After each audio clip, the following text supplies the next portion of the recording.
Yeah. Okay. Good morning, everybody, and welcome to Talking Niagara this morning. Once again, live both on Facebook and on YouTube, as I am with every morning. But on YouTube, it's not that I have a Talking Niagara page, it's just going to my own page. Haven't sorted Talking Niagara page out on YouTube. Yep, we'll figure Not out sure I how want. that works. Yeah. Yeah. We got to sort that out for something else as well. Okay, so it's an important topic here this morning.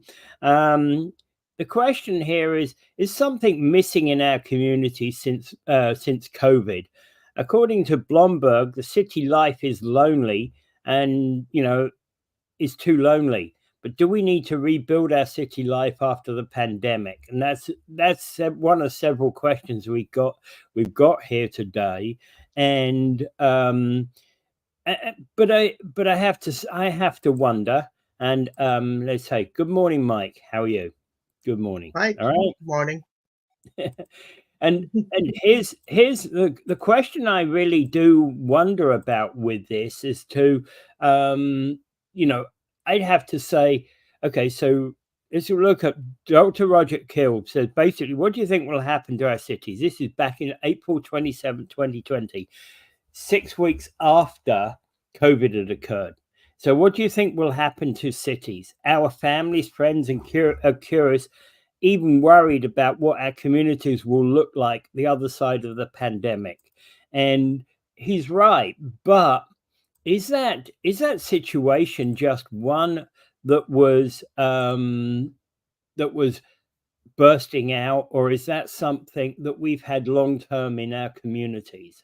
That's something that I'm interested, because I coming from London, one of the top 20 largest cities in the world, generally for most of my life, I'd have to say it's very easy to. I can remember times when I could walk upon some parts of London, and and I could see the same with a lot of people. They'd be walking head down along the road, round the park, whatever, alone. If you went and spoke to them, you go, "Whoa, what are you doing breaking the silence?" And go on alone, Mhm, right? And mhm. Ralph Mattel hit it right. Well, it was about homelessness, but um, street when he talked on Streets of London about the loneliness in the streets of London, right? Mhm. One of the biggest cities in the world, and you can be lonely in a big city, right? And the truth of the matter is, you can. And is that part of what was brought on by the pandemic? That's what I'm wondering, because did the pandemic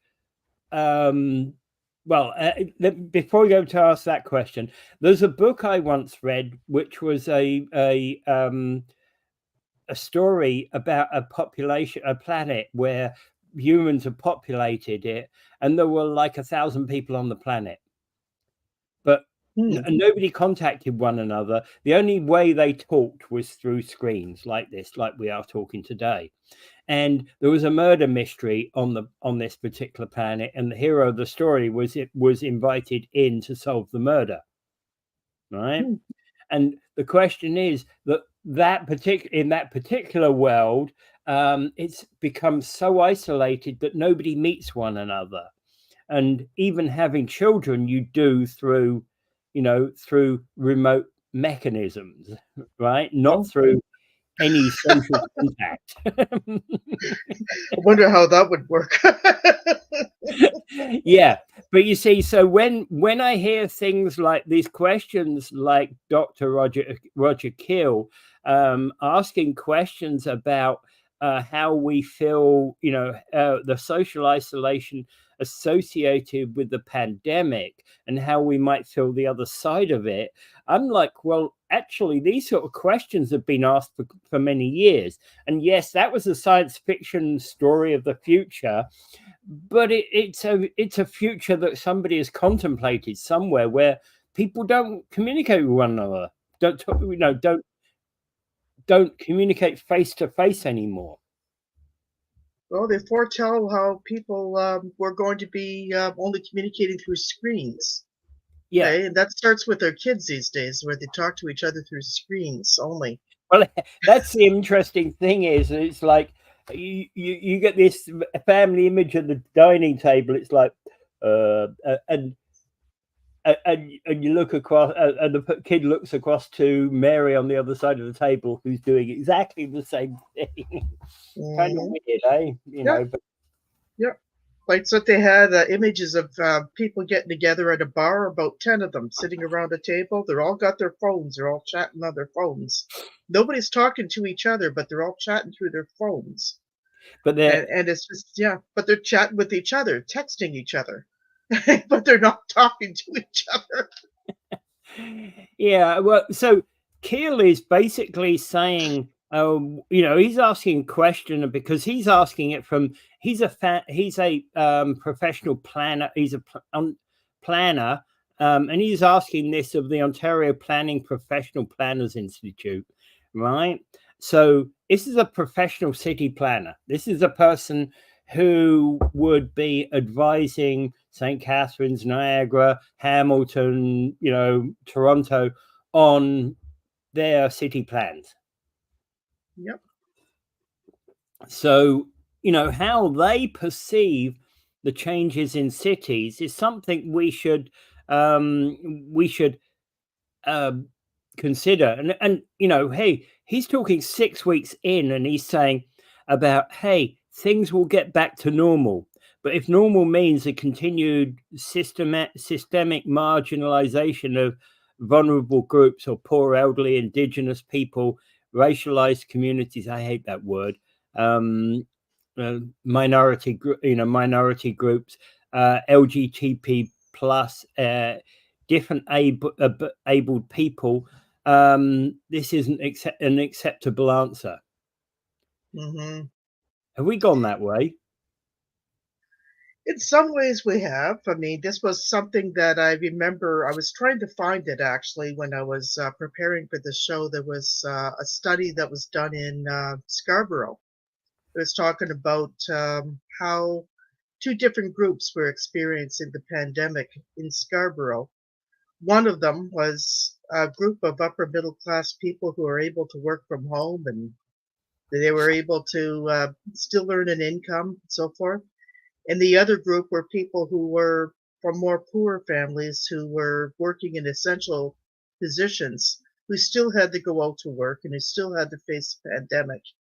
And they were struggling with issues like transportation and money to keep up because during the pandemic there was a lot of issues with things, and they were facing things like on the outers, on the margins, and so forth.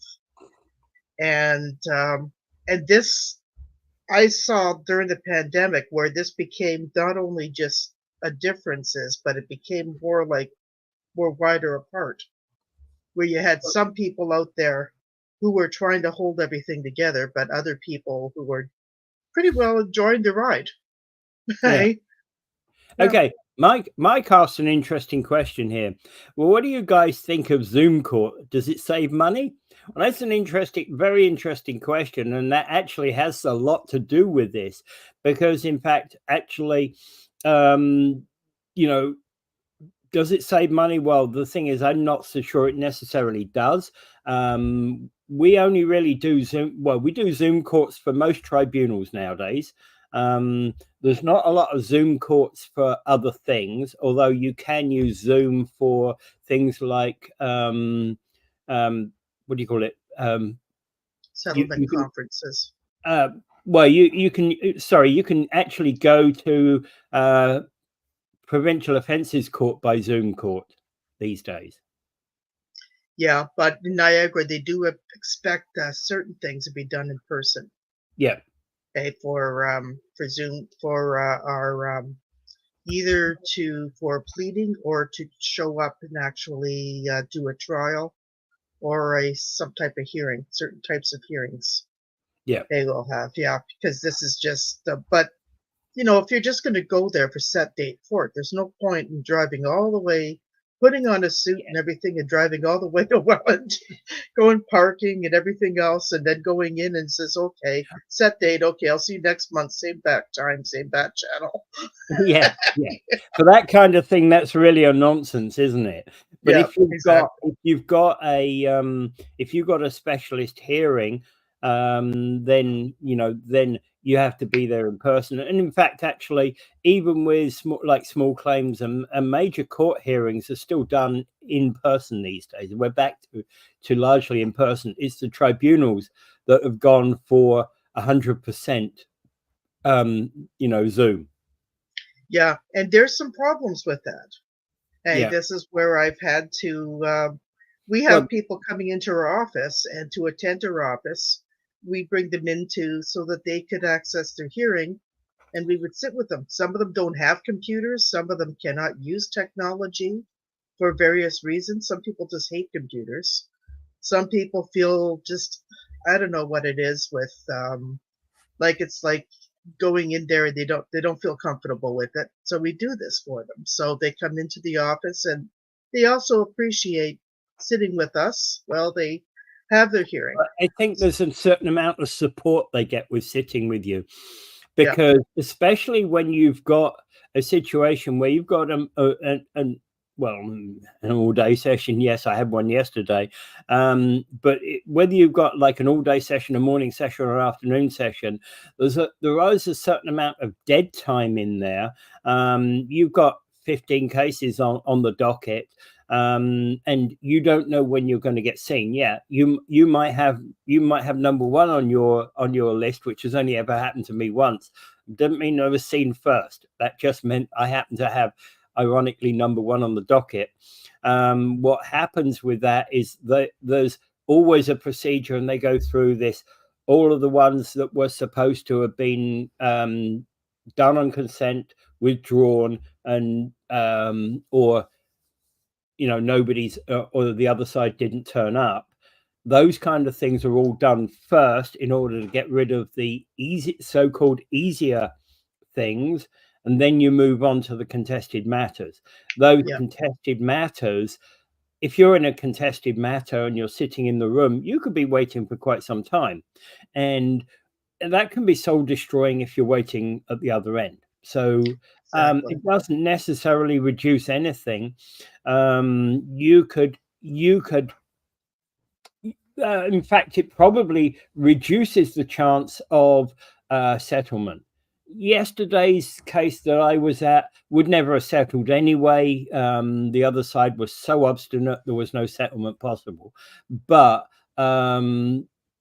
the point being is, if whether we'd have been in a room in St. Catherine's, sitting there, or waiting in my office, wouldn't have made any difference. Hmm. Right? Definitely. Yeah. Definitely. This But, is one of the things that's actually, there is a case right now. I think one of the groups that are activist groups for, I think it's a housing type of group where they represent people who are tenants. They have taken the tribunal and the government to court over this digital first type of philosophy because of some of the issues that some of the tenants are facing. Some of the landlords face the same thing too. I mean, it's not just tenants that face barriers with technology. A lot of yeah, people face barriers with technology. I have landlords who that's want to come true. down and they have no idea how to use a computer other than turning it on, and that's it. Yeah. Well, actually, the interesting thing about this is that a few weeks ago, I was talking to somebody who was, I'm 66, and I've used computers all my life, Mhm, and I was talking to somebody who was in their mid-20s a couple of weeks ago, who's I don't use a computer. I don't like computers. I don't want to know about computers. And yet, when I left school, I was probably one of the first sets of people to go through school, doing a computer science course. And there was maybe 1 or 2 years before me in my school, not many. But I went through doing this computer science course in my school, and one of the things I remember this having this discussion in that computer science class about how how widely used computers will be.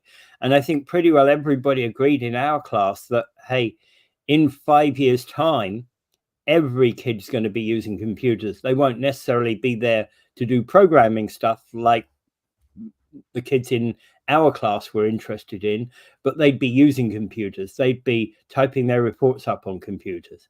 We were probably a bit early on our prediction, but that's the way Yeah. life goes, right? Well, then remember, think about the paperless office. That's something we were Yeah. looking forward to, but Well, that still hasn't yeah. come into being.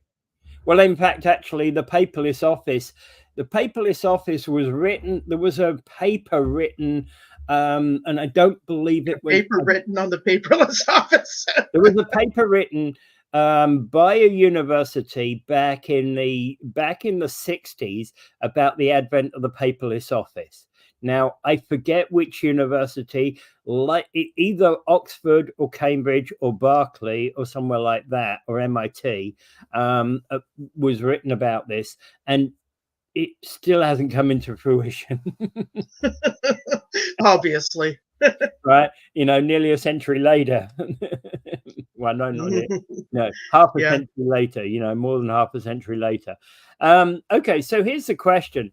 Now, Dr. Roger Keel was talking about there's a loud chorus of things will get back to normal, but did they ever get back to normal? In my view, they haven't. Yeah. There's some things that are sort of falling into place where kids are going back to school, that sort of thing. Universities back open again. Things like that are open. But Some community stuff are back, but most even of the so, things, yeah. even so, I was talking to my old college, people at the administrators at my old college when I went to paralegal school, and they didn't do just paralegal, but the class that really, there's about 3 classes that really suffered, which was the massage therapy classes, because of course you can't do massage therapy during the pandemic, and a few other classes like that really, Hard to really do it suffered. online. It's It's hard to hard to do it do that. online. Yeah, you can't do that stuff online, right? Because hey, what's a knot in your muscles? I can't feel a knot in your muscles. You have to feel that in reality, don't you? Mhm. You can't do that sort of thing online. But they were telling me that a lot of their stuff, essentially, there's a third of their classes have actually gone to online, totally 100% online now. Right? Mm. It includes things like web development.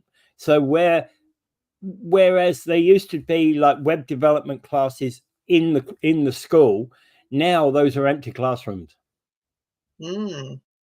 Now, it does mean that probably they can do bigger classes with, with more than, one teacher, instead of doing 20 students in a class maximum because of the restrictions of the classroom, is now doing maybe 100 students online Mm.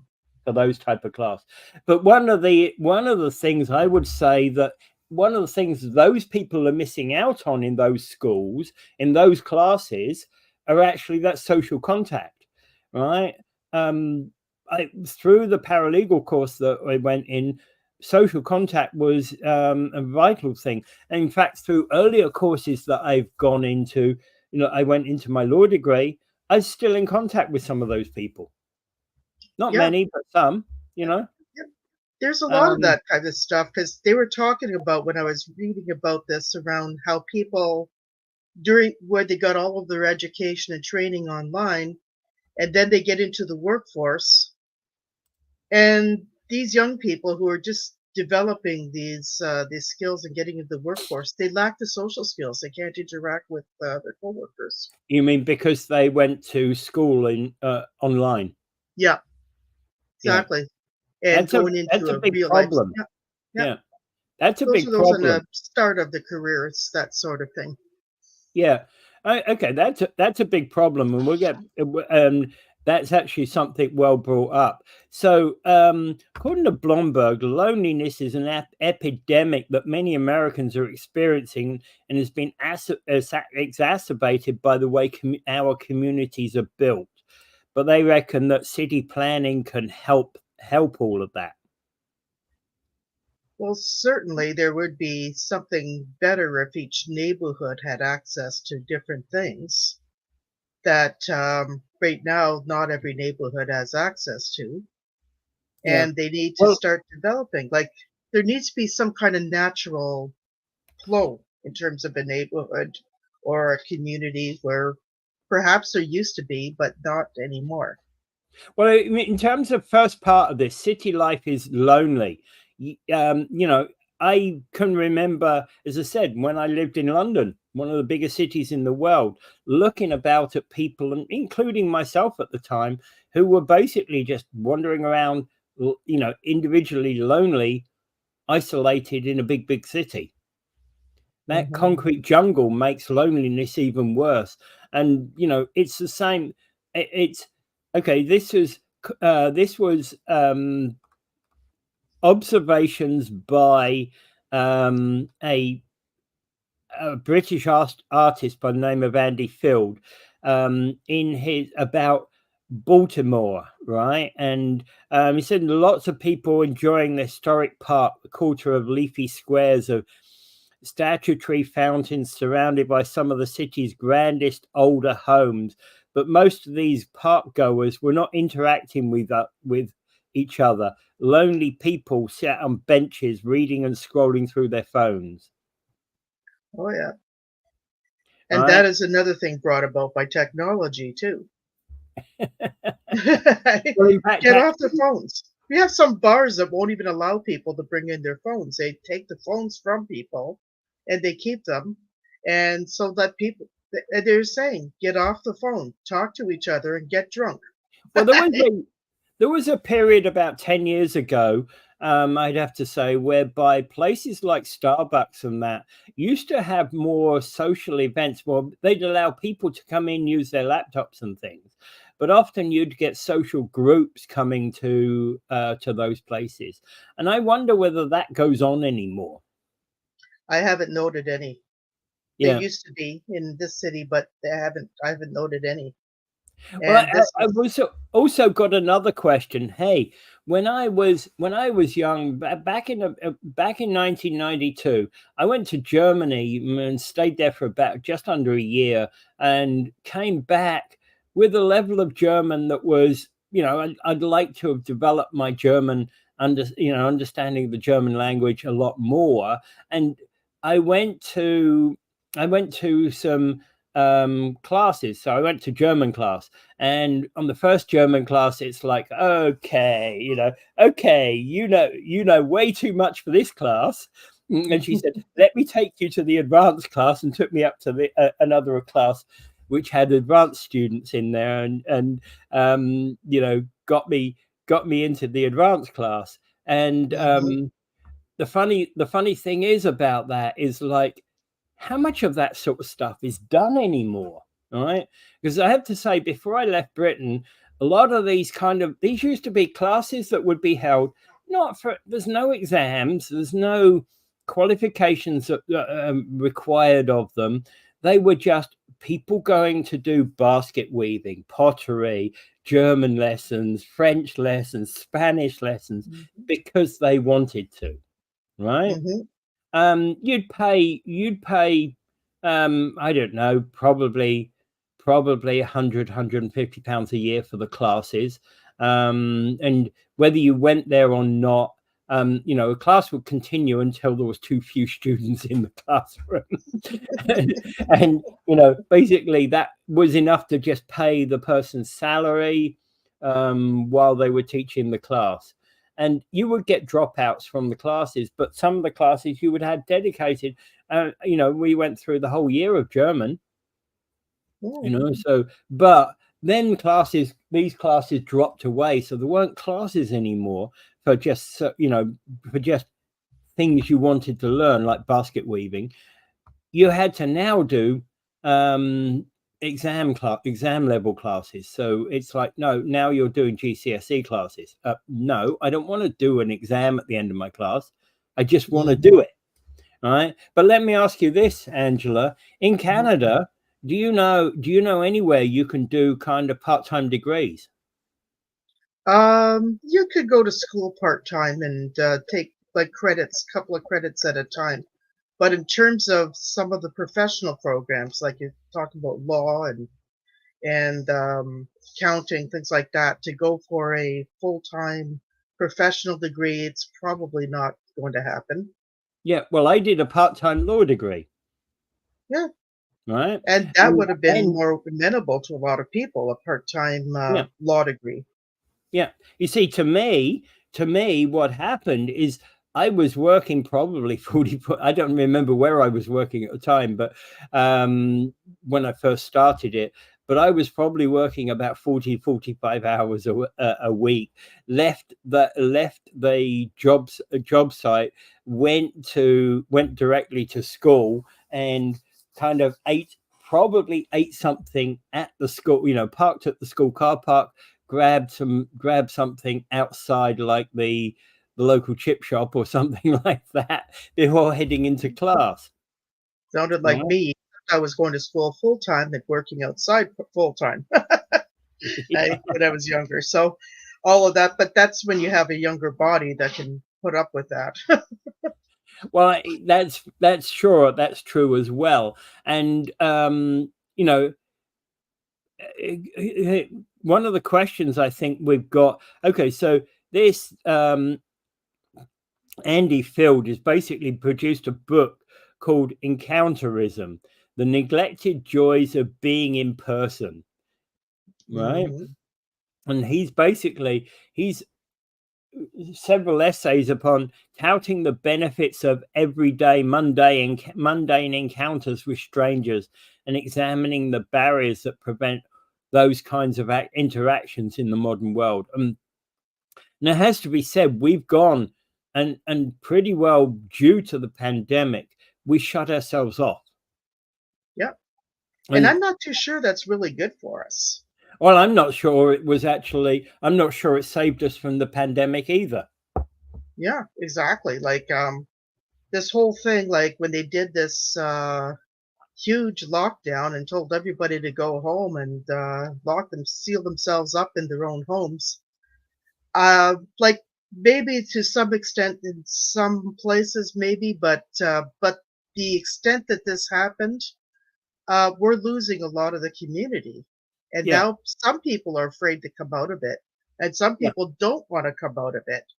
Hey, they've got too comfortable being at home and not coming out. Yeah, and that's part of the problem. It's like people are saying, there's these, many companies back to work orders. Oh, I'm not doing that. I'm working from home. I think what it really means is, I got my second job that I don't want to tell you about. Yep, that's what it is. A lot of it's where people have 2 to 3 different jobs they don't want to tell their Especially, boss about. yeah, especially if you're a salesperson.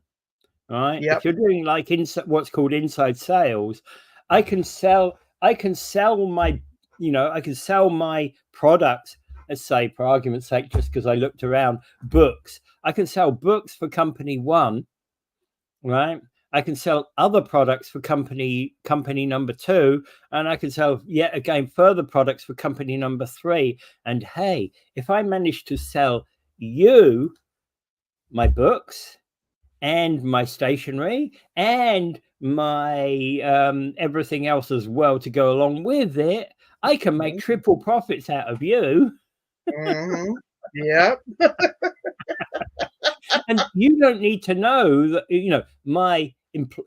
the way I think about it, the way the person who's doing the sales, because salesmen never think anyway, the way, not pure salesman. I mean, pure salesmen never think anyway. They Oh, don't care. ones that They sell just ice sell. to They'll Eskimos. sell ice to the Eskimos. Hey, isn't this piece of ice a great thing? You need a ton of it. Oh, Get you on a can get nice it outside snowy day, your you not just the sell it same to 'em. quality, mate. Yeah. No, the point. The point being, and I said a word that we're not allowed to say. It's not Eskimos anymore. It's Inuit, isn't it? Yeah, Right. Inuit. But anyway, the point being is that some people don't really think when they're actually saying things. Those sort of people believe that they can get away with it. Oh yeah. You know. Oh yeah. This is a thing. Like this is one of the things that's going on. It's a trend, and sooner or later, it's going to catch up on people. Okay. Yeah, it is. Like they might go to a meeting for the wrong job and then talk about something for the other one, you know. Yeah, they bring their book profit, profitability sheet with them instead of their Yeah. profitability sheet. Yes. Yeah. And then so what are you doing?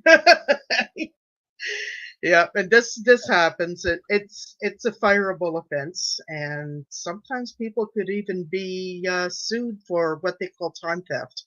Okay, Yeah. so it's something that happened because your employer pays you for a certain block of time you need to work Yeah. for them.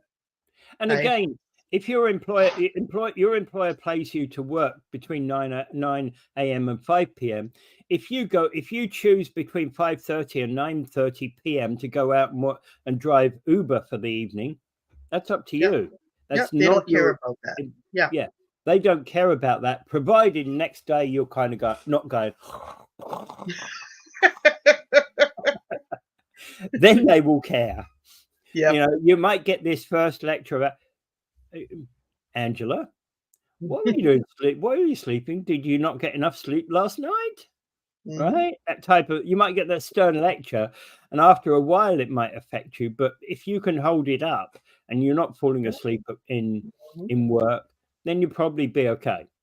Yeah, You know? exactly. So, I mean, there's these different trends that people are doing, and also too, just even being at home and isolating oneself at home, that's got to have some long-term impacts on people.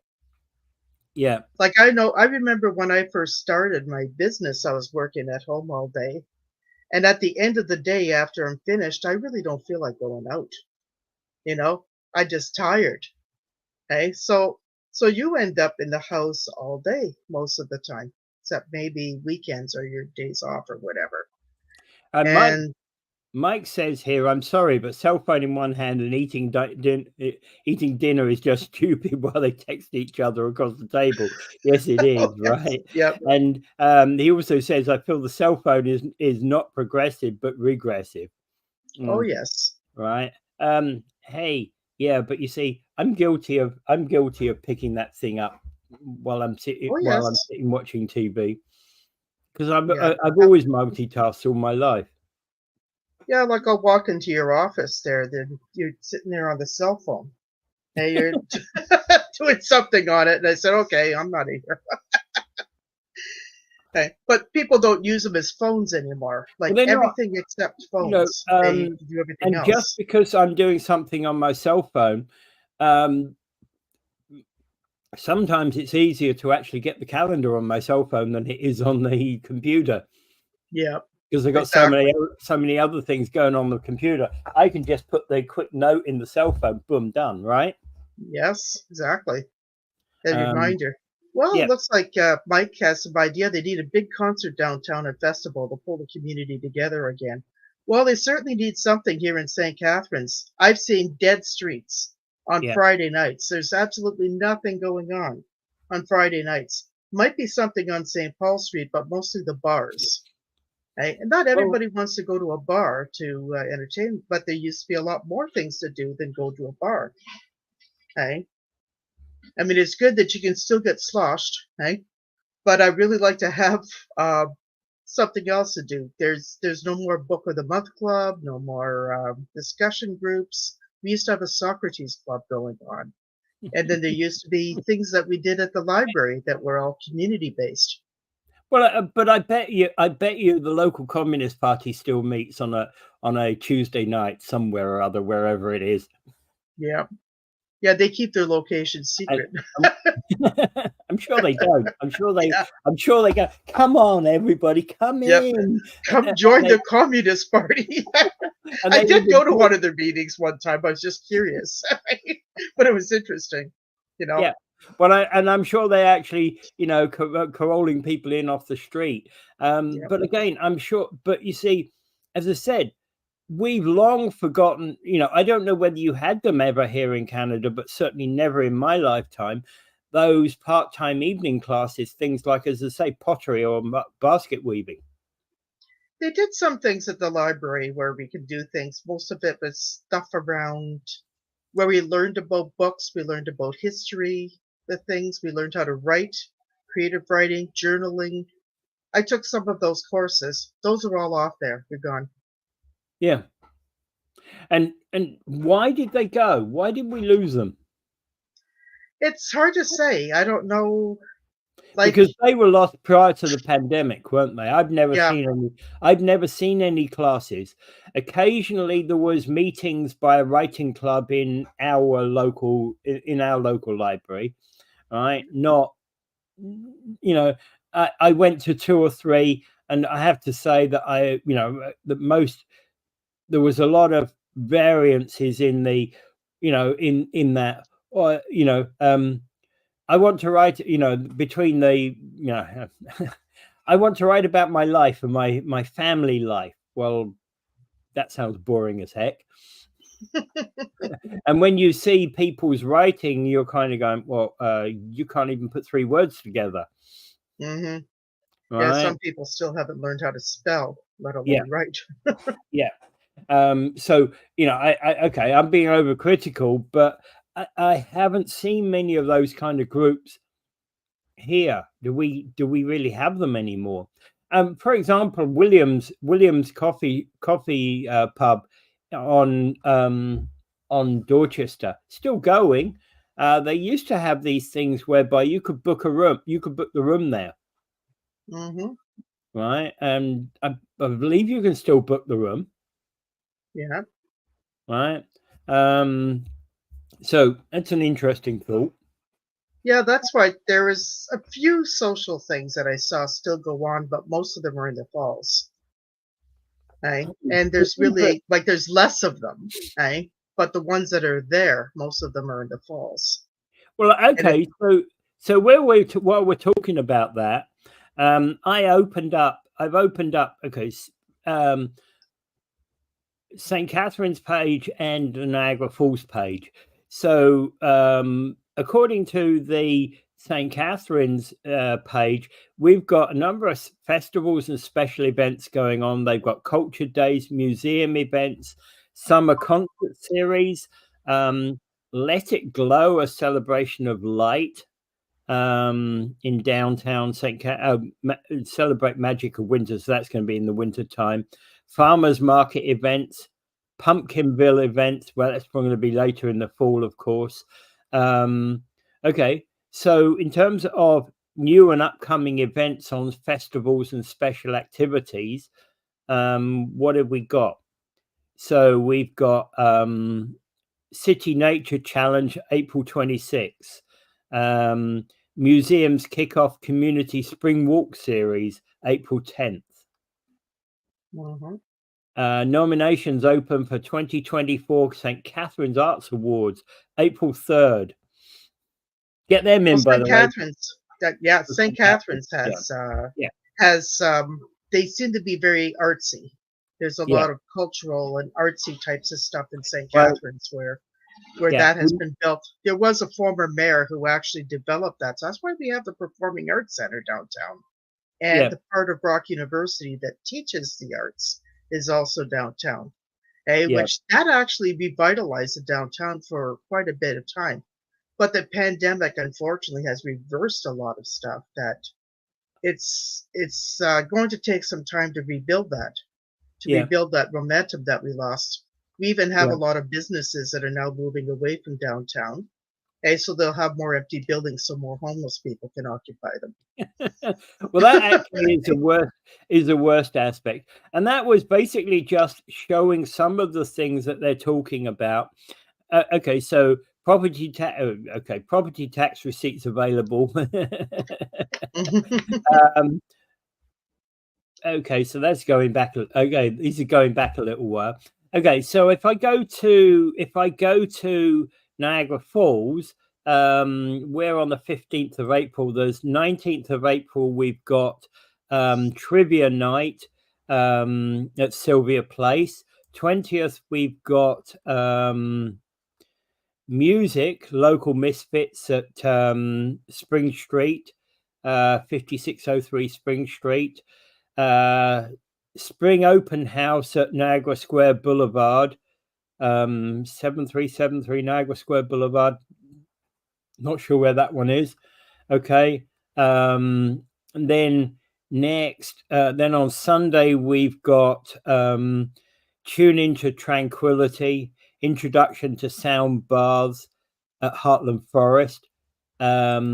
Next Tuesday, there is Niagara Health Community Engagement Session. Next Thursday, there is Tattoos Talk. Why We Ink, a talk by somebody at Niagara Falls History Museum. That's an interesting subject, right? Wow. Wouldn't have thought that would have been very. Wouldn't have thought that would have been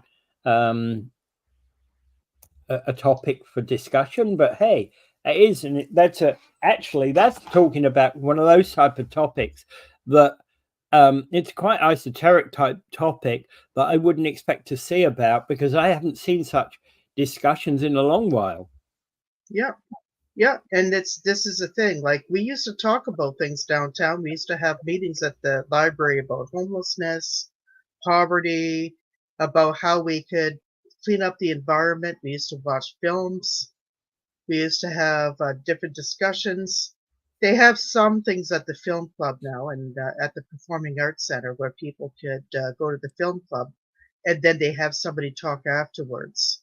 There was an episode called Somebody Lives Here, and they had people talk afterwards, talking about people who were, I guess, out on the street and tent cities that we're seeing a lot of.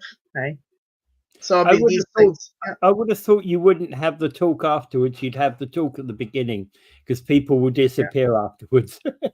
Yeah, but this is actually, but some of these things were very interesting, but I wish that there were more of them. We only have, like, before the pandemic, we had like regular things.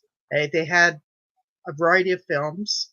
You could belong to the film club, and then you'd get a subscription package to all the different films that are being shown, and then you can get discounts off different things. Like, say, if you had an event going off in the general pack in the Partridge Hall or whatever, you'd be able to know what's going on there too. But the film club itself, you go downstairs, you'd see all of the different films. These films are classic films. They're not just things like they're not like regular movie theaters, but they're films that are of interest to a population who. You mean older films like Casablanca or something like that? It could be. It could include that. Okay, but they're films where they would warrant discussion. Like, sometimes they would have a film about World War II. Yeah. And then there would be some discussion about it, about, what happened during World War II, or, or they could have a film about, there was I, Daniel Blake, which was a movie about the problems that were occurring in the UK about people with disabilities applying for pensions and so forth. How that government just became decided to cut everything left, right, and center. And they were focusing on a fellow who was going through it. In the end, he died. He had a heart attack. But there was a discussion afterwards about some of the topics in the film. So these things like that took place. But nowadays, I don't see a lot of that. I'd like to see more, to do more, and people interact. Yeah. So there's another article that you sent me. As Canadian cities recover and rebuild their economies post-pandemic, there'll be an increasing need to deliver social and community planning measures to address a widening income inequalities. And this is something that is produced by The Conversation. What is The Conversation? I've come across it a few times before. They seem to have different articles. They just talk about different things sometimes. It's Canadian, I think, Yeah. and it has different topics of discussion. Well, Sometimes, yeah, the author of this is Gino Distasio, who's professor of geography and vice president of research and innovation at University of Winnipeg. yeah, yeah, they talk about. Yeah, the conversation talks about various topics. During the pandemic, they talked about a lot of different things, and I used to read that and subscribe to it.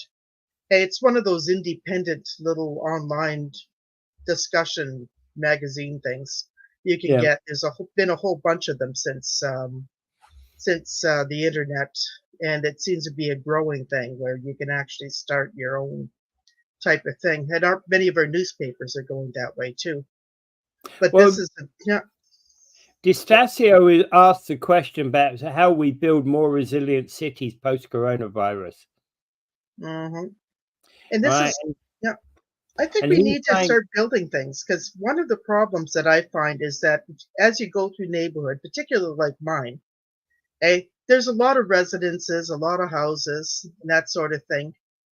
And there's a few little stores. We have a corner store there, and you have a couple of like hair salons operated out of people's homes. But we really don't have a lot of coffee shops, gathering places, um, meetings going on. We used to have the high school where they had a swimming pool, but that was demolished by the city because I guess it was old and they didn't want to pay to repair it. They need to have something where people could gather and go to, well, and there isn't a lot to gather. do we have community centers anymore? I Right. don't. I Yeah. I happen to live next. I happen to live just around the corner from the Gale Centre, so um, hey, my kind of view on that might be a little bit warped because I'm close to one. But it just seems to me that and and again, hey, in comparison to my younger days, when I was in my 20s, I was living in a London borough that had 300,000 people, that was spread as wide as, let's say, between Niagara Falls and Grimsby. That's as wide, that's as wider area as it covered. hmm So, 300 to 400,000 people is a lot different. The community and that kind of thing is a lot different than a community in somewhere like, in the smaller villages, the smaller towns and villages that we've got here. hmm Right. And towns and villages is what they are, because that's not like a big city. 300,000 people is getting on in size, a large enough city. Here we have villages and towns that are, you know, a few hundred to, even St. Catherine's at 150, 140,000 is not that big a place, really. hmm Yeah. The thing is, they have to stop. Like, there's so much building where they're spreading out, and I think there's been talk about housing here, where they just want to talk about low density housing, where they all want to build single family homes and where they want to build on green space and off the wetlands and everything else. And really, they shouldn't be doing that. They have to talk about more higher density and so forth, which is part of the solution to our transit issues too. But building in more of a higher density type of thing will also But bring you've people always together in more ways. But actually, from a city planning viewpoint, you want a mixture of all of those, because Yeah, in order to have your low density homes that have the ability to have buses, for example, to bring this all back to that, you've got to also have higher density homes in that area that will bring the need for buses. yeah, exactly. Yeah, because right now it's like everybody like around my area, like I go out and you don't see a lot of people other than those walking their dogs. Okay, so I guess maybe the way to get social around my area is to get a dog and walk it. I was going to say, hey, isn't the easy answer therefore that the council mandates that everybody has a dog? Yep. And if you don't get a dog by July 31st, we will be handing out dogs to you. Door-to-door dog delivery.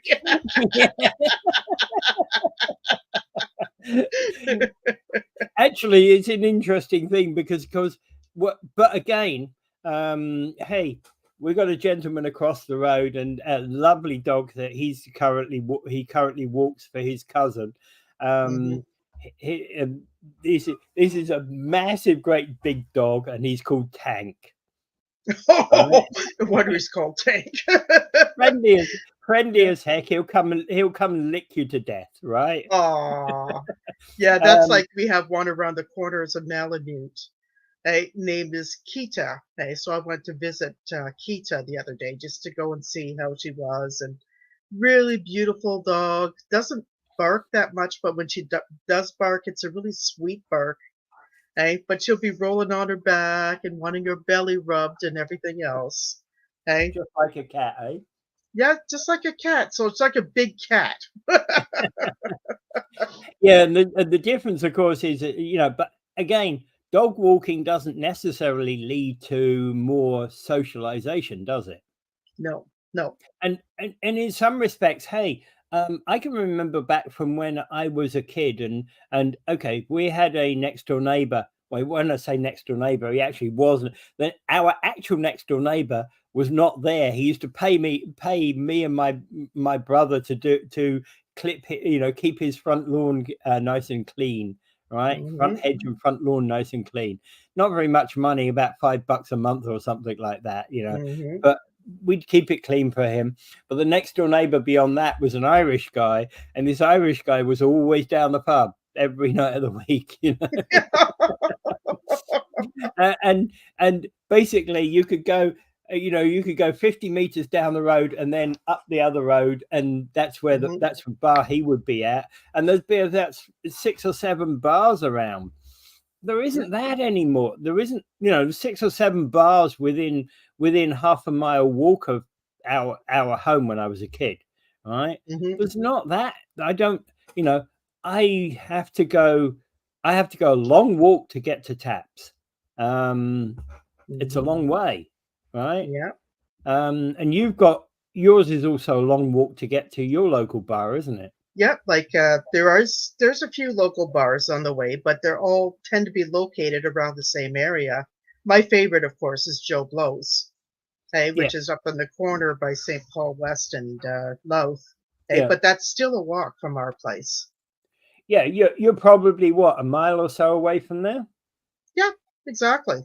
Hey, but they Yeah. have good service, great food, good Yeah, service. but the But the trouble thing is is, with I wish more things, and I also would like to have just plain coffee shops, like you were talking about that one Williams or whatever, yeah. that had a meeting space within the place, and people can order coffee and bring it in, and then they can talk about whatever issues or meet and talk about Well, you stuff. could you can actually have a meeting. What we used to do is Honeymoon City Toastmasters used to have their, executive meeting once a month there. Yeah, It was exactly. And it this was is one of the free. things that, yeah. Yeah, it was free. All you had to do was book it a week in advance. Yeah, exactly, so that other people aren't booking it at the same Yeah, time. Yeah. yeah. Yeah, like they did something like that at Mate Cafe. I think they might still have a couple of groups there, but at one time their calendar was full all week. Yeah. And I don't know what they're doing now. So I used to go down to Mate Cafe to see what they're doing, and they do have the open mic sessions. But then someone told me recently they sold it, so I don't know if they're going to still have the same community. I presume they will, because probably people would demand that of them, being the customer base, Well, it for depends that who place. bought it. It depends who bought it. Yeah, exactly. A And lot of that. they're near that big conglomerate of residential housing place that's near your parking garage. Hey, The new one hey, that's being built, yeah. yeah, the only one that I see being built. But somebody must have had a lot of incentive to build that building. I mean, I wish there was affordable housing in there, but unfortunately, it doesn't look like it. Yeah. Well, what was it you looked up? Two bedroom at 3,000.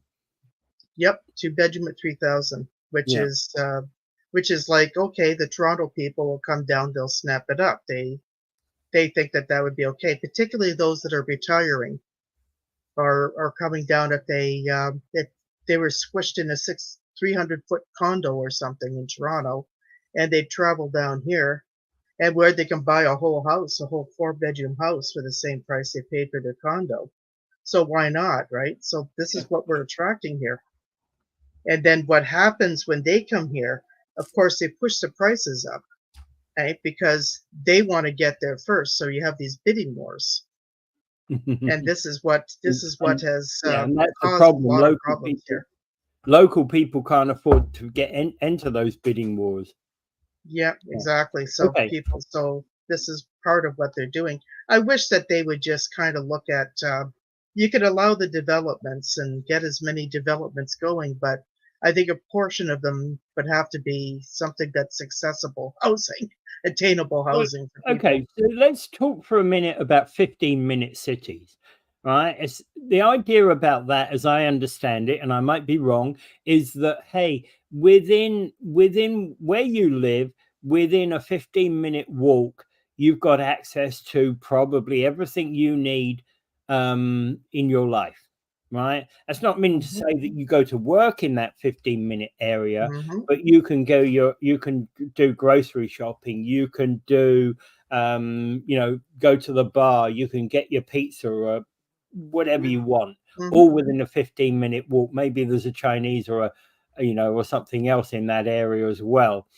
But that whole thing, the whole part of the concept of 15-minute cities is in part to actually encourage us out of our cars, but also to encourage us to actually be more involved in our community. Is that working? Absolutely.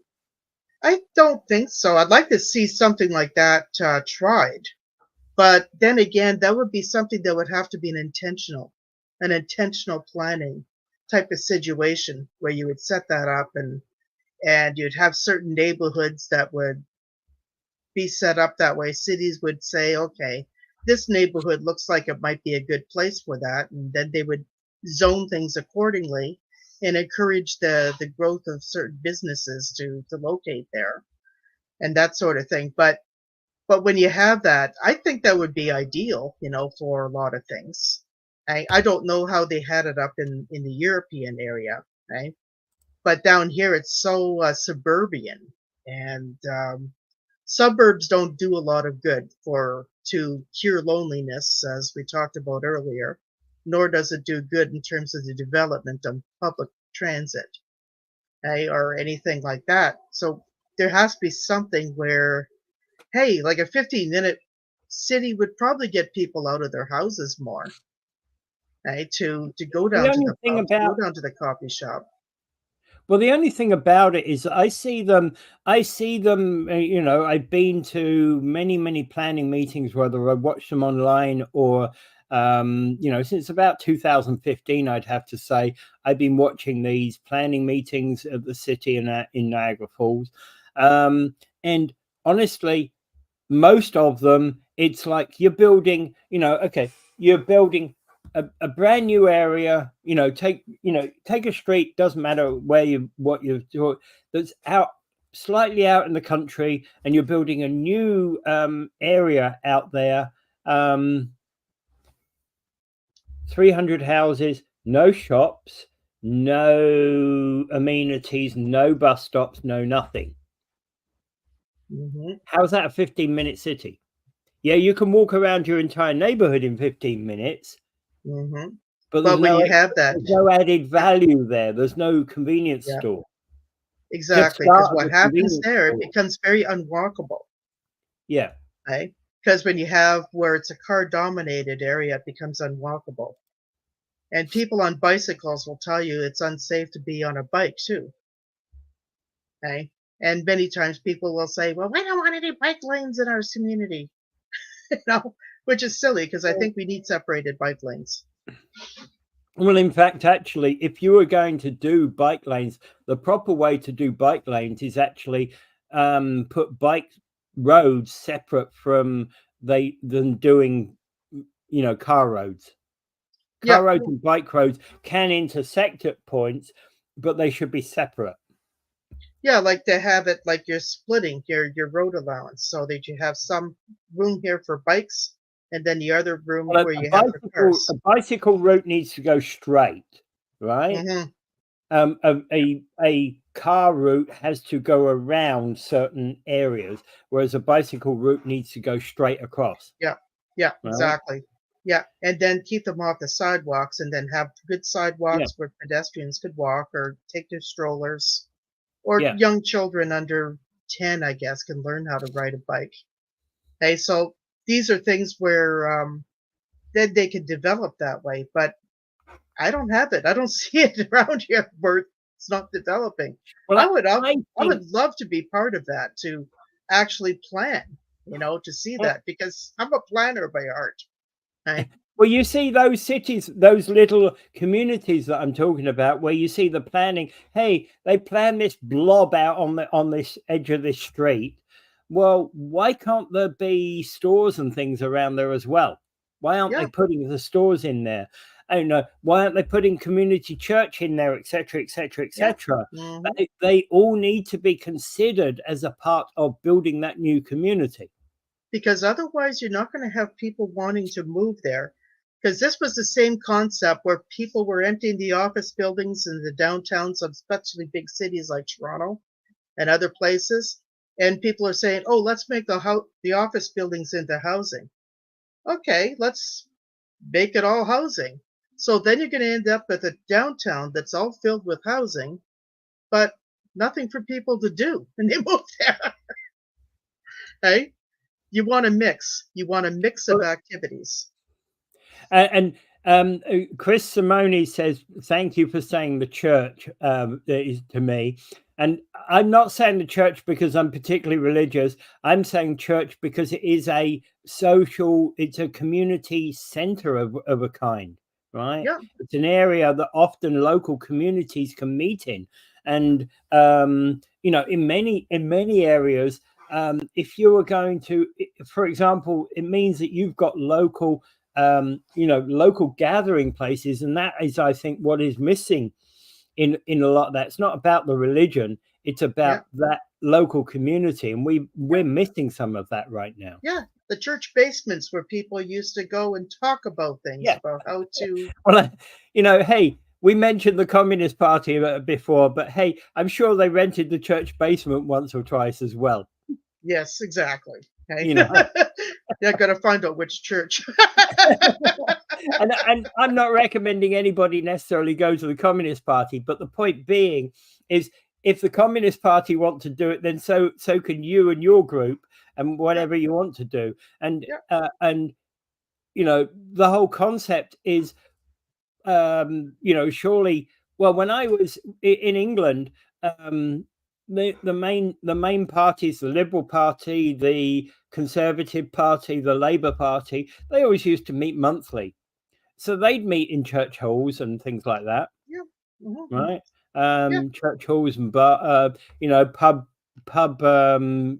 rooms and local community places. In fact, actually, some of these groups would even actually have their local conservative association would even store stuff in the in the storage area in the church or whatever it was. yeah. I And would like to see, maybe what we need is some energy to be put back into the community. Like maybe the yeah. city could hire a couple of facilitators going into the neighborhoods and then just bringing people together and saying, "Hey Or guys, what do clowns, you want to do?" or Hey, clowns, or yeah, clowns to scare clowns would be everybody. good. Well, clowns run the city. They're Hey, too busy running interesting the here. city. Interesting here. A YouTube good morning again for Hey, the second YouTube. day in a Good row morning, YouTube. Yeah, from Robert. Okay. yeah. All right. Yeah, okay.